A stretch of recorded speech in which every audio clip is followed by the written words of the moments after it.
قرآن مجید کا 75واں سورہ سورہ قیامت۔ سورہ قیامت کے متعلق چند مختصر نکات تلاوت و ترجمے کے ساتھ۔ بسم اللہ الرحمن الرحیم۔ سورہ قیامت موجودہ ترتیب کے اعتبار سے قرآن مجید کا 75واں اور ترتیب نزول کے لحاظ سے 31واں سورہ ہے۔ یہ سورہ مکہ مکرمہ میں نازل ہوا۔ اس سورے کی پہلی آیت میں قیامت کی قسم کھائی گئی ہے اور یہ لفظ استعمال ہوا ہے۔ اسی مناسبت سے اس کا نام سورہ قیامت رکھا گیا ہے۔ آیت نمبر 2 میں نفس لوامہ کا تذکرہ ہے۔ نفس لوامہ سے مراد برائیوں پر ملامت کرنے والا نفس ہے۔ آیت نمبر 16 سے 19 تک میں اس بات کو بیان کیا ہے کہ قرآن مجید کی صرف تلاوت کرنا یا حفظ کر لینا کامیابی کی ضمانت نہیں ہے، جب تک کہ دل کی گہرائیوں میں اس کے مطالب اور مفاہیم کو جگہ نہ دی جائے اور ان پر عمل نہ کیا جائے۔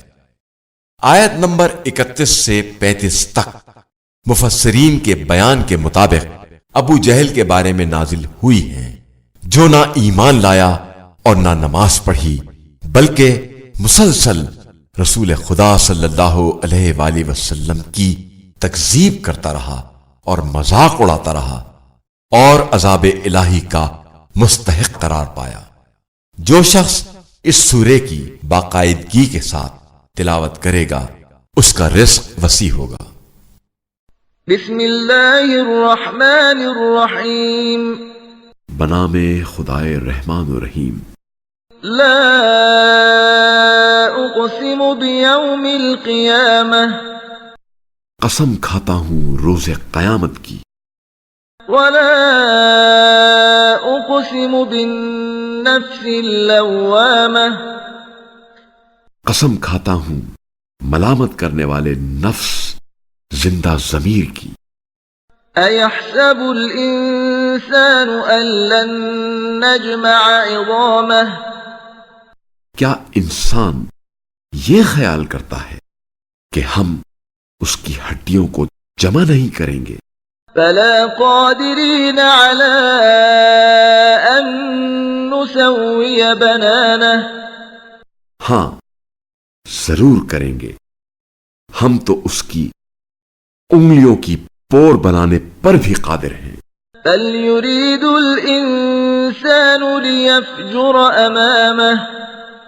بلکہ انسان چاہتا ہے کہ مستقبل میں عمر بھر برائی کرتا جائے۔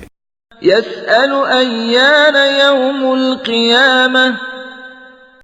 وہ پوچھتا ہے قیامت کا دن کب آئے گا؟ فَإِذَا بَرِقَ الْبَصَرُ۔ پس جب آنکھیں پتھرا جائیں گی، وَخَسَفَ الْقَمَرُ۔ اور چاند بے نور ہو جائے گا، وَجُمِعَ الشَّمْسُ وَالْقَمَرُ۔ اور سورج اور چاند ملا دیے جائیں گے۔ يَقُولُ الْإِنسَانُ يَوْمَئِذٍ أَيْنَ الْمَفَرُ۔ تو انسان اس دن کہے گا بھاگ کر کہاں جاؤں؟ نہیں، اب کوئی پناہ گاہ نہیں۔ كَلَّا لَا وَزَرُ۔ اس روز ٹھکانہ تو صرف تیرے رب کے پاس ہوگا۔ إِلَى رَبِّكَ يَوْمَئِذٍ الْمُسْتَقَرُ۔ اس دن انسان کو وہ سب کچھ بتا دیا جائے گا جو وہ آگے بھیج چکا اور پیچھے چھوڑ آیا ہوگا۔ يُنَبَّأُ الْإِنسَانُ يَوْمَئِذٍ بِمَا قَدَّمَ وَأَخَّرُ۔ بلکہ انسان اپنے آپ سے خوب آگاہ ہے۔ بل الانسان على نفسه بصیرہ۔ اور خواہ وہ اپنی معذرتیں پیش کرے، ولو القى معاذیرہ۔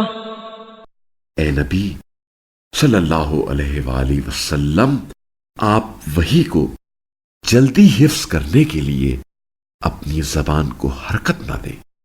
لا تحرك به لسانك لتعجل به اس کا جمع کرنا اور پڑھوانا یقیناً ہمارے ذمے ہے. إن علينا جمعه وقرآنه بس جب ہم اسے پڑھ چکے تو پھر آپ صلی اللہ علیہ وآلہ وسلم بھی اسی طرح پڑھا کریں. فإذا قرأناه فاتبع قرآنه پھر اس کی وضاحت ہمارے ذمے ہے. ثم إن علينا بيانه کیا یہ انکار اس لیے ہے کہ قیامت ناقابل فہم ہے؟ كلا بل تحبون العاجلة ہرگز نہیں، یہ اس لیے ہے کہ تم دنیا کو پسند کرتے ہو وتذرون الآخرة اور آخرت کو چھوڑ دیتے ہو. وجوه يومئذ ناظرة بہت سے چہرے اس روز شاداب ہوں گے. إلى ربها ناظرة وہ اپنے رب کی رحمت کی طرف دیکھ رہے ہوں گے. ووجوه يومئذ باسرة اور بہت سے چہرے اس دن بگڑے ہوئے ہوں گے. تظن أن يفعل بها فاقرة جو گمان کریں گے کہ ان کے ساتھ کمر توڑ معاملہ ہونے والا ہے. كلا إذا بلغت التراقي کیا تم اس دنیا میں ہمیشہ رہو گے؟ ہرگز نہیں، جب جان حلق تک پہنچ جائے گی. وقيل من راق اور کہا جائے گا کون ہے بچانے والا معالج. وظن أنه الفراق اور وہ سمجھ جائے گا کہ اس کی جدائی کا لمحہ آ گیا ہے.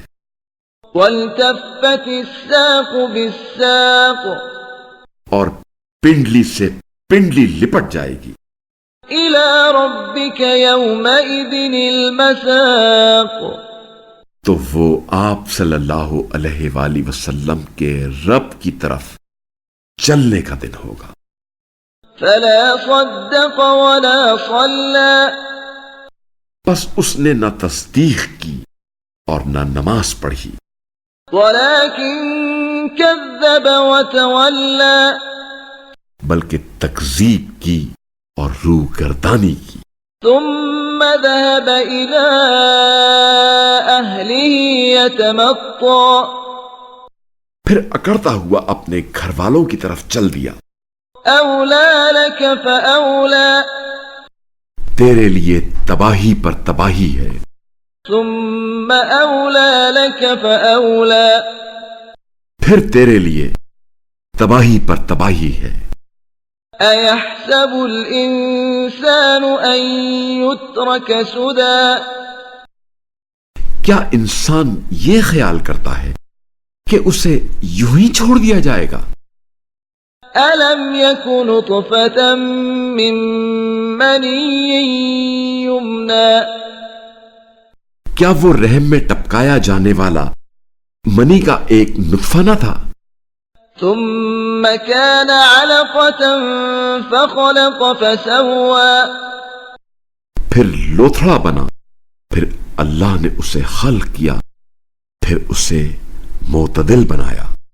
فجعل منه الزوجين الذكر والأنثى پھر اس سے مرد اور عورت کا جوڑا بنایا. أليس ذلك بقادر على أن يحيي الموتى کیا اس ذات کو یہ قدرت حاصل نہیں کہ مرنے والوں کو زندہ کرے؟